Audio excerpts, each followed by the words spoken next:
saya tetap Anies ya. Gara-gara Muhaimin itu jadi satu semua Pak.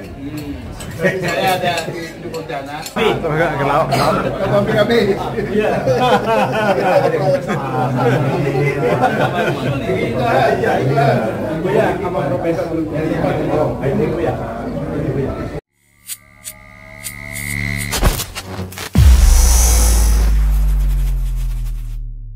Bismillahirrahmanirrahim. Assalamualaikum warahmatullahi wabarakatuh. Salam perubahan, semangat kedaulatan rakyat.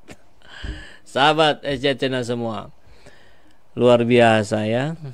Ini gara-gara Anies, konstelasi politik Indonesia terus berkembang dengan sangat dinamis. Bukan hanya konstelasi politik yang ada di partai politik, tapi juga termasuk di institusi negara, macam KPK. Jadi pergerakan KPK sepertinya dikendalikan oleh pergerakan dari Anies Rashid Baswedan. Bagaimana tidak? Kita lihat tempo hari ya, sahabat aja channel, ketika baru digaungkan saja, baru diwacanakan saja, Khofifah Indar Parawansa diwacanakan menjadi wakil Anies Rashid Baswedan. Besoknya kantornya langsung digeledah KPK.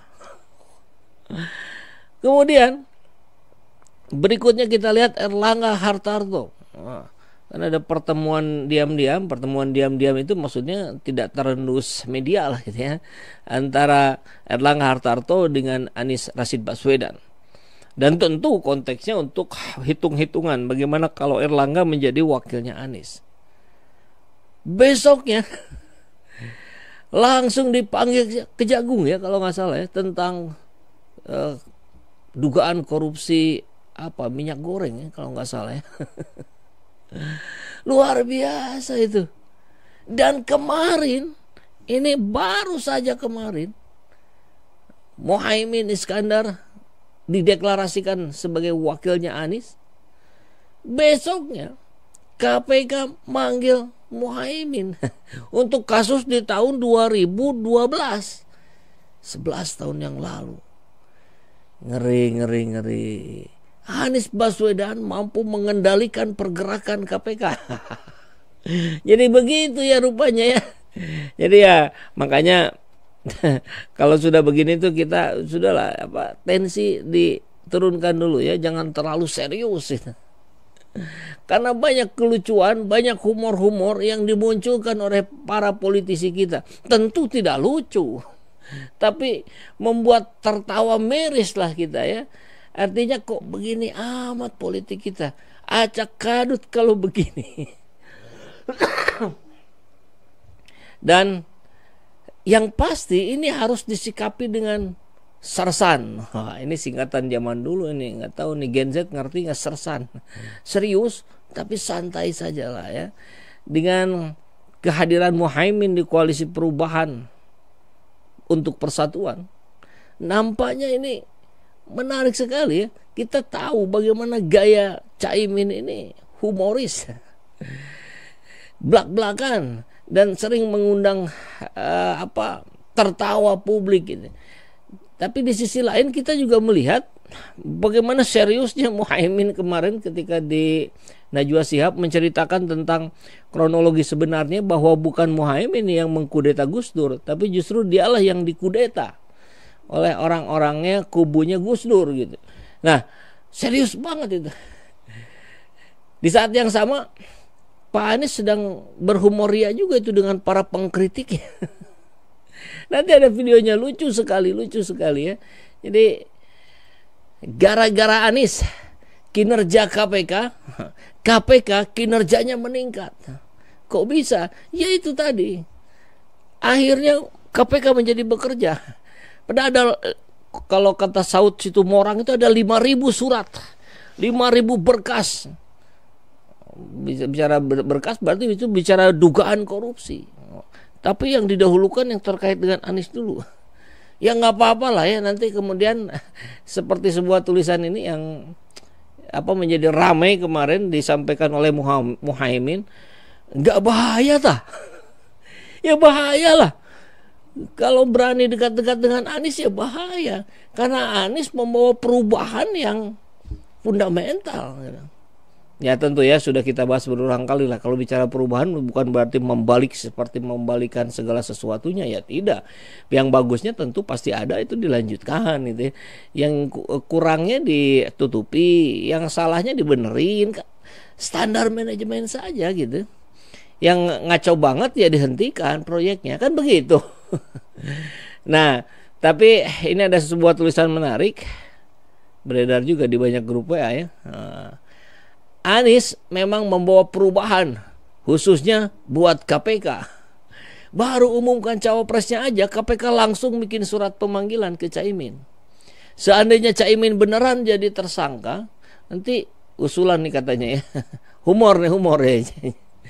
Cawapresnya Anies diganti saja sama Erlangga Hartarto, berikutnya sama Zulkifli Hasan, berikutnya sama Hasto, berikutnya sama Gibran, atau mungkin berikutnya sama suaminya Puan. Ya hitung-hitung bantu KPK gitu loh.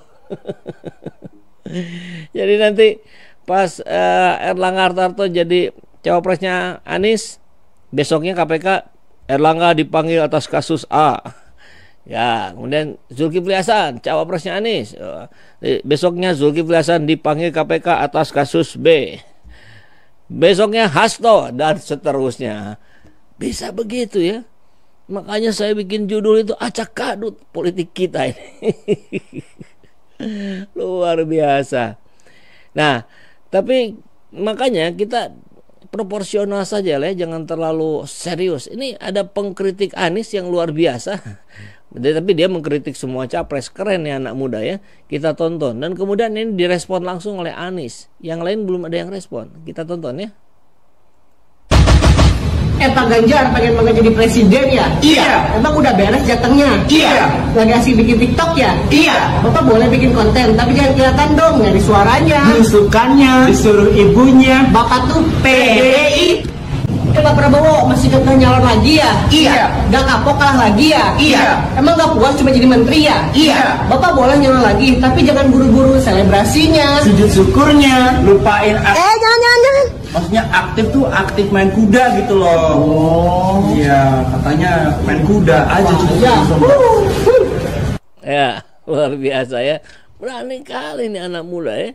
Dan rupanya Pak Anies merespon ini, bahkan bertemu dengan ketiga orang ini. Jadi memang jadi capres juga harus punya selera humor yang tinggi nih. Apalagi ada Caimin yang bergabung, makin semarak saja ya koalisi perubahan. Ini direspon langsung oleh Pak Anies. Pak Anies. Hai. Lanjutin aja. Ngarep banget menang pemilihan ya? Iya. Emang lawan Bapak ada yang benar pakai ayat lagi ya? Iya. Setelah 100% nyalonin, DP 0% tetap 0% enggak ya? Iya. Bapak boleh jadi presiden, tapi jangan cuma modal ngomong doang. Terima ajakan debat mahasiswa UI. Ini gue harus pinggir jurang nggak? Pemimpin tuh harus jago nata, bukan jago kata. Mau jadi pemimpin apa penyair? Cukup. Baru mau bikin syair.